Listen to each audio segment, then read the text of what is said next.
I'm Kezhal Dashti. I am now a 5.5-year ovarian cancer survivor. I found out when I was 21 years old.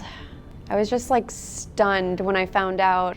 To be honest, I at first was like, I gotta have chemo, you know, I gotta do it, I gotta fight, this can't come back.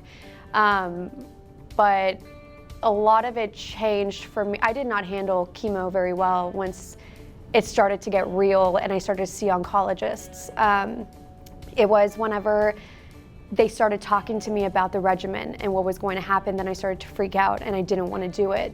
I was not this courageous fighter that I feel like I am today, or as brave as I am today because of everything I went through. But before it all started, I was terrified, I was scared, I didn't want to do it.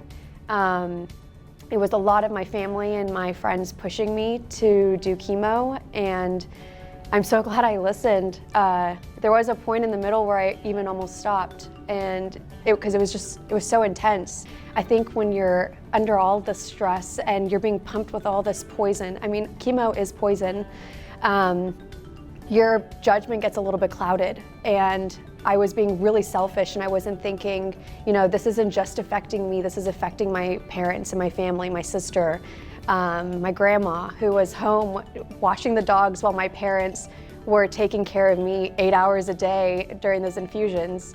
And it was every week. So I'm so glad I toughed it out and I finished.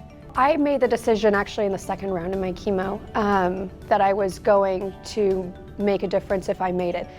I want to be a voice for other people, and I want to be a voice for people my age. I think there's like this disconnect with people in their 20s where it's just not talked about enough.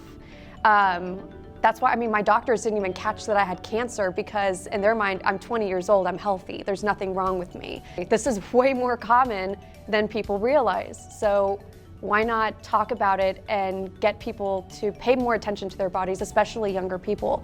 Because I went 3 or 4 months without seeing a doctor when I knew something was not right because I thought I was invincible.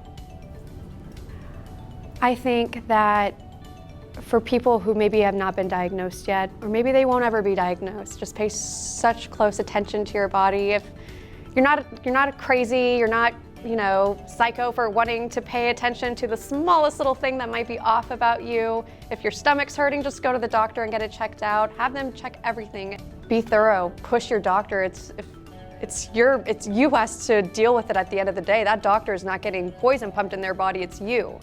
And for those fighting right now, like, know that there is a light at the end of the tunnel, and you could be a voice for everyone else when you make it through, because there will be a cure one day. And until then, I think we all need to educate each other and pay attention to our bodies. Our bodies are our temple, and we need to treat it as such.